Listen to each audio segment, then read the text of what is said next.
इसके पिछले वीडियो में हम लोग ताप और ऊष्मा के बारे में पढ़ चुके हैं। इस वीडियो में हम लोग ऊष्मीय प्रसार के बारे में पढ़ेंगे।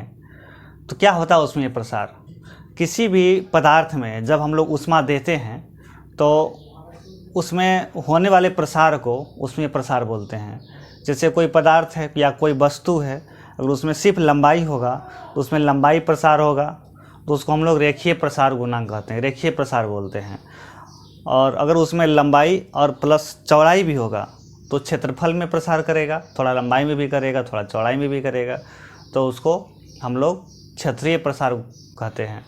अगर उसमें लंबाई, चौड़ाई और ऊंचाई होगा तो उसको हम लोग आयतन प्रसार गुणांक कहते हैं। जैसे देख लीजिए, किसी पदार्थ को ऊष्मा देने से उसके लंबाई में, क्षेत्रफल में, आयतन में होने वाले प्रसार को ऊष्मीय प्रसार कहते हैं।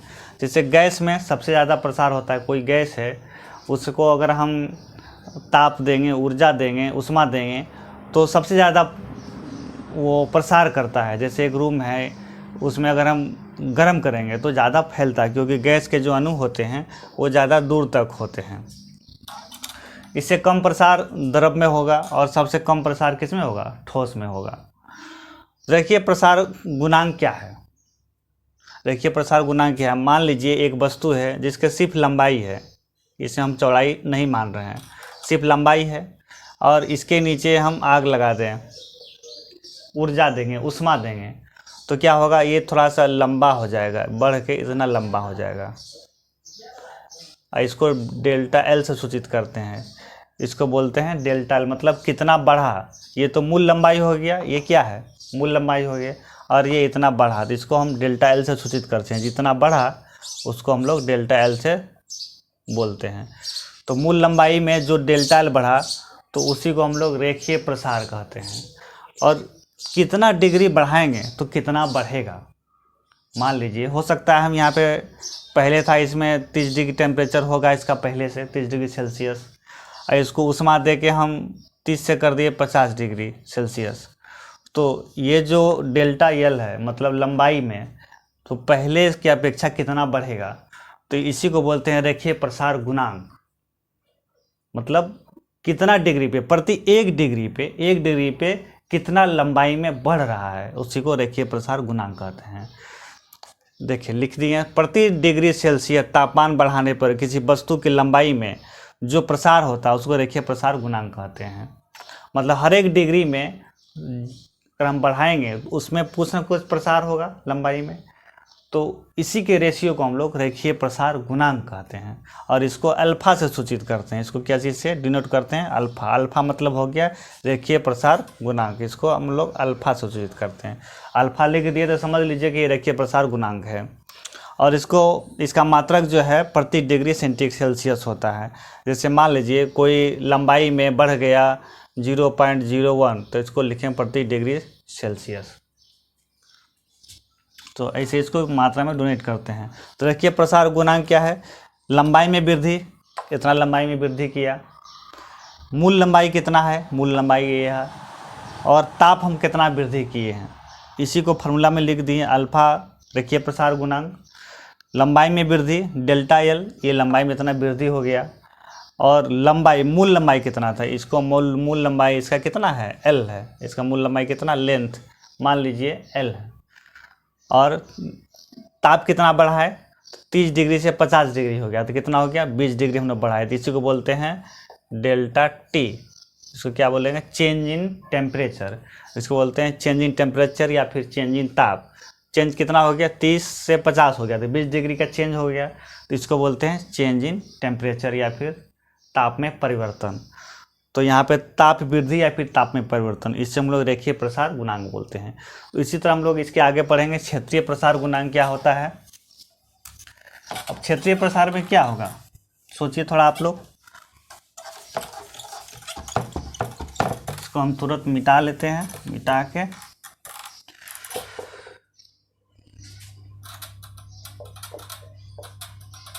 क्षेत्रीय प्रसार गुणांक, इसको हम लोग बीटा से सूचित करते हैं। क्षेत्रीय प्रसार गुणांक को हम लोग बीटा से सूचित करते हैं। अब यहाँ पर क्या होता है? प्रति डिग्री सेल्सियस तापमान बढ़ने पर किसी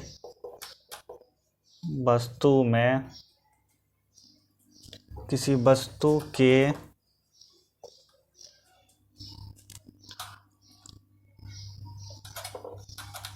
इकाई क्षेत्रफल में जो प्रसार होता है उसे क्षेत्रीय प्रसार गुणांक कहते हैं। ठीक है, प्रति डिग्री सेल्सियस पे मान लीजिए कोई ऐसा पदार्थ है, इसमें लंबाई और चौड़ाई दोनों है, ये इसका चौड़ाई हो गया, देख रहे हैं। तो अब यहाँ पे हम इसको ऊष्मा दे रहे हैं और इसका मूल लंबाई ये है, मान लीजिए 10 मीटर होगा, मान लिए, और इसका ये चौड़ाई होगा 2 मीटर होगा। तो कुछ इसका लंबाई है, कुछ चौड़ाई है। जब हम लोग ऊष्मा देंगे तो क्या होगा, ये थोड़ा बढ़ जाएगा, ये थोड़ा बढ़ गया।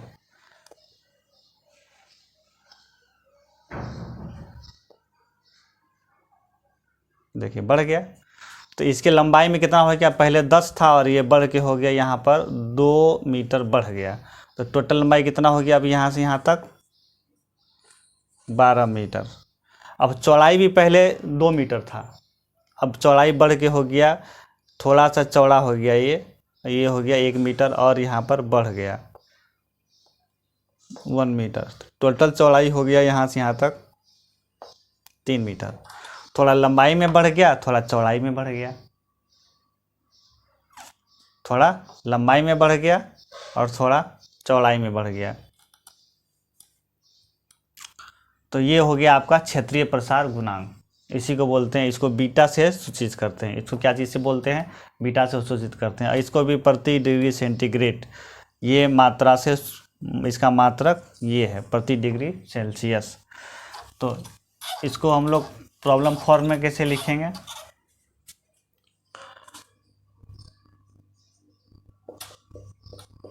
क्षेत्रीय प्रसार गुणांक बराबर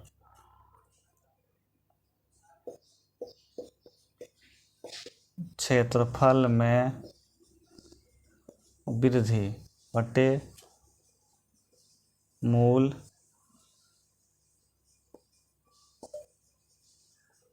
क्षेत्रफल गुना ताप वृद्धि। ठीक है, क्षेत्रीय प्रसार गुणांक क्या है, क्षेत्रफल में वृद्धि, उसके लंबाई और चौड़ाई में कितना वृद्धि हुआ उसको बोल रहे हैं क्षेत्रफल में वृद्धि। मूल क्षेत्रफल कितना था, उसका मूल क्षेत्रफल कितना था और उसके ताप में क्या वृद्धि हुआ।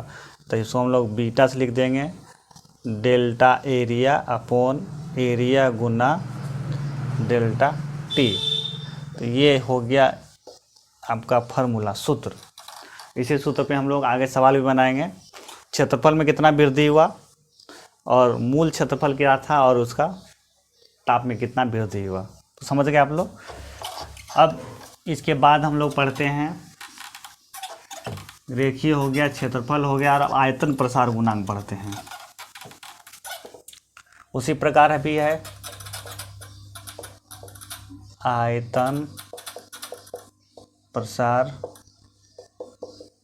गुणांक, इसको गामा से सूचित करते हैं। आयतन प्रसार गुणांक को गामा से सूचित करते हैं, प्रति डिग्री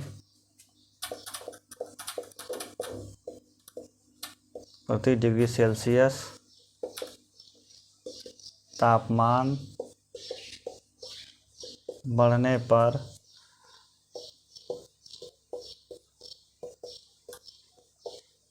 किसी वस्तु के आयतन में जो प्रसार होता है उसे आयतन प्रसार गुणांक कहते हैं। इसे गामा से सूचित करते हैं। देखिए, प्रति डिग्री सेंटीग्रेड तापमान बढ़ने पर किसी वस्तु में उसके आयतन में जो प्रसार होगा, मतलब कोई वस्तु है, मान लीजिए ये वस्तु है, देख लीजिए ये 3D हम बना दिए। इसमें क्या है, लंबाई भी है, चौड़ाई भी है, ऊंचाई भी है। ये हो गया लंबा, ये हो गया चौड़ा, और ये हो गया ऊंचा।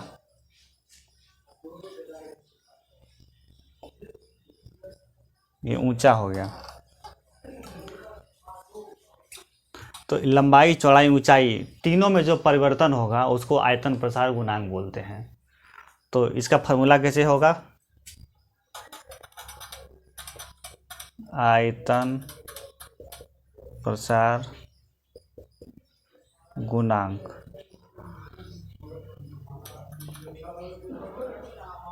आयतन में वृद्धि बट्टे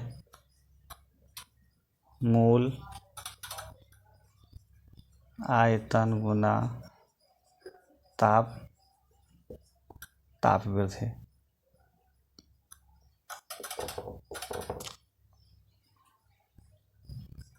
डेल्टा V अपॉन V गुना डेल्टा T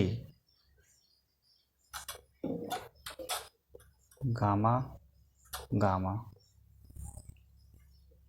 देखिए, अगर इसके पीछे हम आग लगा देते हो तो क्या होता है, इसका पहले तो मूल आयतन है, मान लीजिए इसका कुछ ना कुछ मेजरमेंट होगा, लंबाई होगा 10, ऊंचाई होगा 5 मीटर, 10 मीटर, और चौड़ाई होगा 3 मीटर।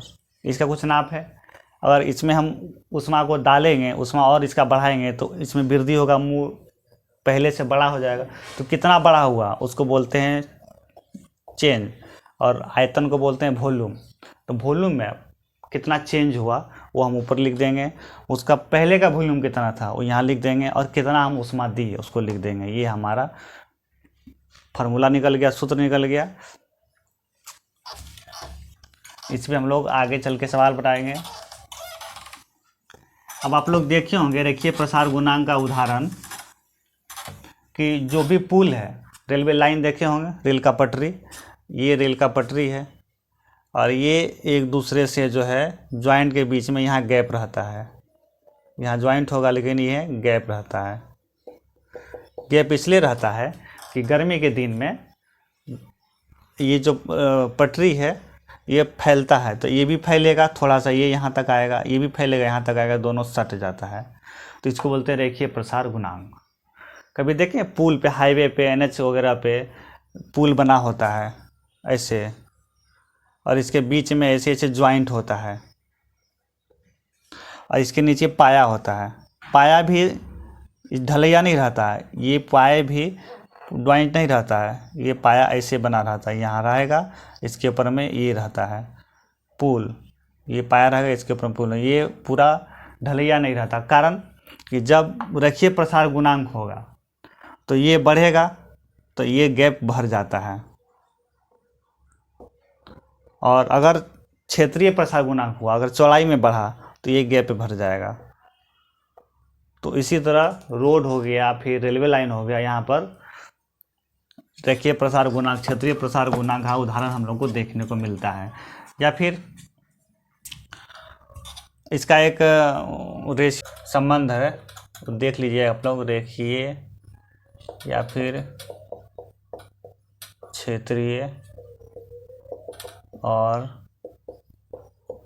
आयतन प्रसार गुणांक में संबंध।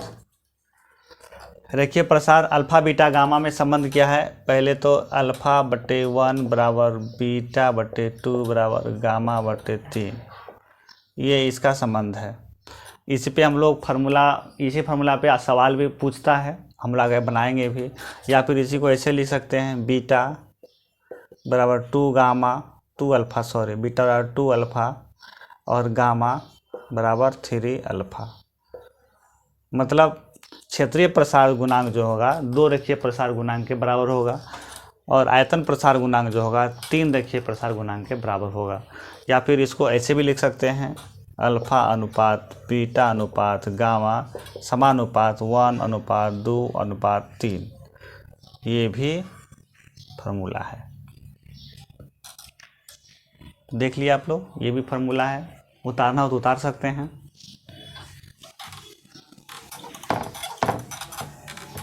अब एक दो प्रश्न आते हैं।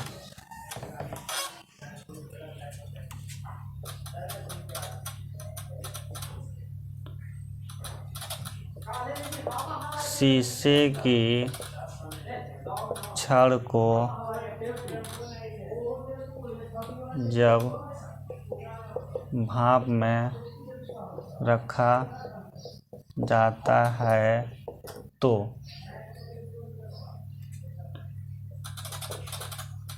इसकी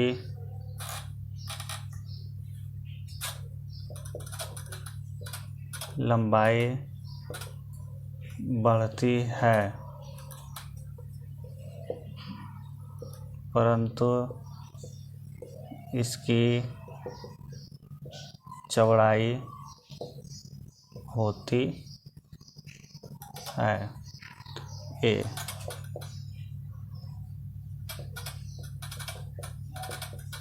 अप्रभावित बी घटती है, सी बढ़ती है। देखिए, कोई शीशे का छड़ है, जब भाप में हम रख देते हैं, भाप मतलब वो गर्म होगा, तो इसकी लंबाई तो बढ़ जाती है, इसकी लंबाई तो बढ़ता ही है, परंतु इसका चौड़ाई में क्या होता है, इसकी चौड़ाई होती है अप्रभावित रहेगा, मतलब जितना पहले था अभी भी उतना ही रहेगा, या फिर उसका चौड़ाई घट जाएगा या फिर चौड़ाई उसका बढ़ जाएगा। तो ये आपका क्षेत्रीय आयतन प्रसार गुणांक नहीं होगा, ये क्षेत्रीय प्रसार गुणांक में आएगा, क्योंकि लंबाई और चौड़ाई है तो इसमें चौड़ाई भी इसका बढ़ जाएगा, इसमें इसका क्या होगा, चौड़ाई भी बढ़ेगा। दूसरा सवाल,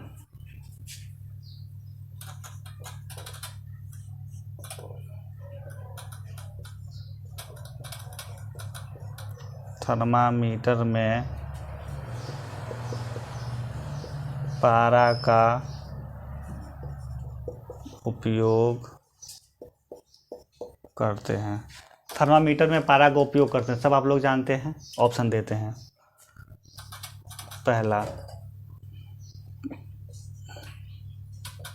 पारा चमकीला होता है, पारा चमकीला होता है। बी, पारा का आयतन प्रसार गुणांक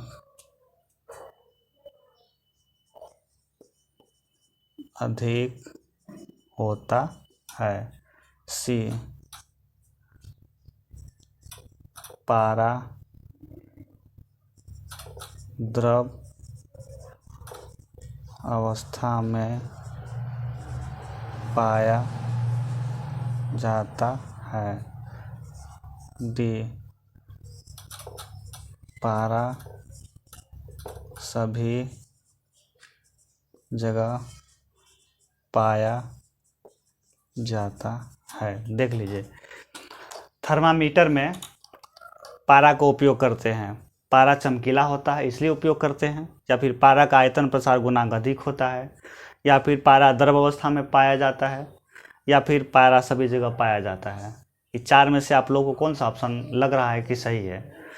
देखिए, थर्मामीटर में पारा का उपयोग क्यों करते हैं? क्योंकि पारा में जो है ना आयतन प्रसार गुणांक बाकी द्रव की अपेक्षा ज़्यादा होता है, इस वजह से हम लोग पारा में का उपयोग करते हैं थर्मामीटर में।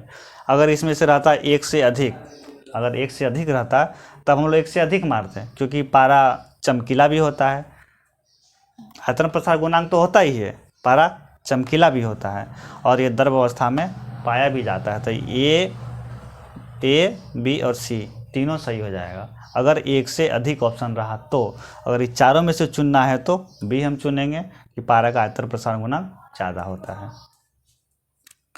तो ये डबल आंसर हो गया इसका।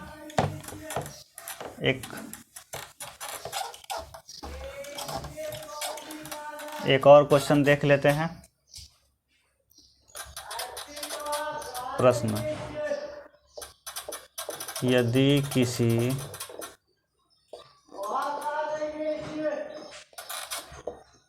छड़ को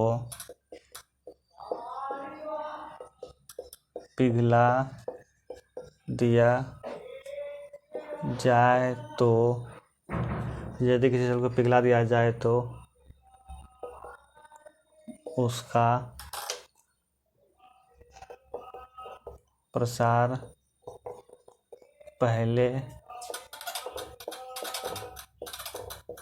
तुलना में पहला उतना ही रहेगा, बी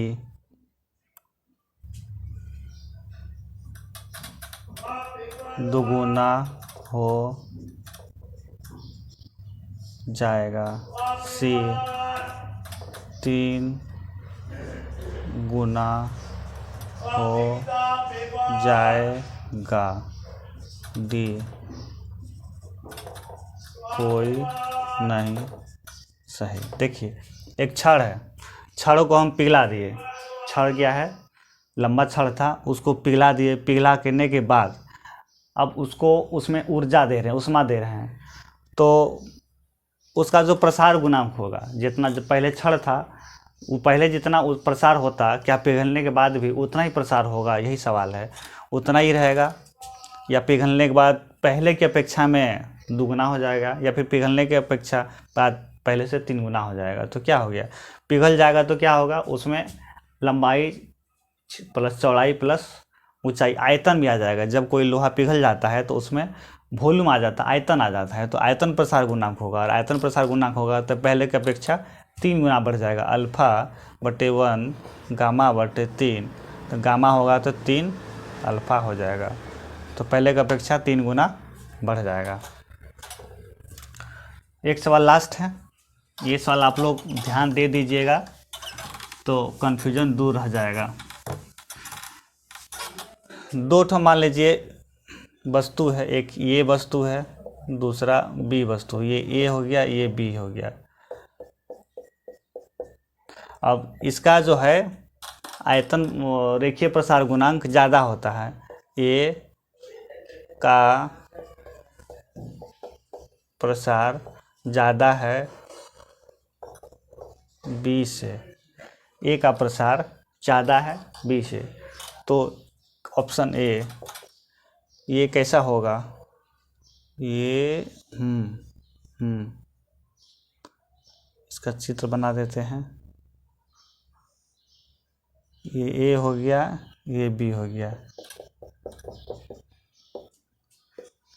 बी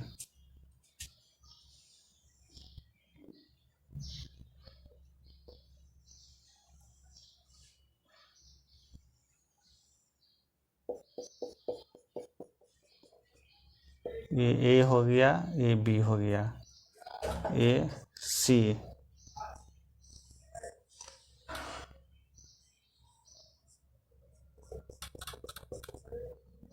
ये ए हो गया, ये बी हो गया, डी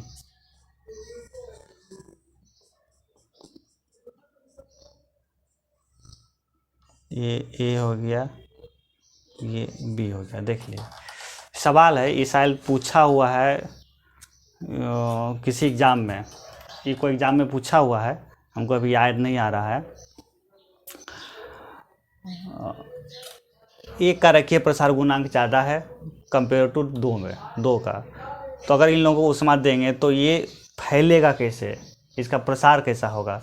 ऐसा होगा, ऐसा होगा, ऐसा होगा, या फिर ऐसा होगा? तो देखिए दोनों क्या है? सटा हुआ है, दोनों वस्तु क्या है? सटा हुआ है। तो ये फैलेगा तो ये बड़ा होना चाहिए। ये देखिए ये छोटा हो जा रहा है। ये क्या है, देखिए ऐसे जब मुड़ा है तो ये पहले की अपेक्षा छोटा हो रहा है और भी बढ़ रहा है, तो ये नहीं होगा। ये ज़्यादा बढ़ रहा है और ये इसके अपेक्षा बहुत कम बढ़ा है, मतलब इसके साथ ही बढ़ेगा, इतना आगे नहीं निकलेगा क्योंकि ये दोनों ज्वाइंट है। तो ये भी नहीं होगा, ये भी नहीं होगा। तो ये आंसर कौन सा हो जाएगा, ये हो जाएगा, क्योंकि जब ए बढ़ेगा तो देखिए ये लंबा हो गया है और बी बढ़ा कम है इसके कंपेयर में, तो ये नीचे सिकुड़ गया है। तो इसका सही आंसर ये हो जाएगा। तो ये वीडियो में यहीं तक, इसके आगे वीडियो में हम लोग दूसरा टॉपिक देखेंगे।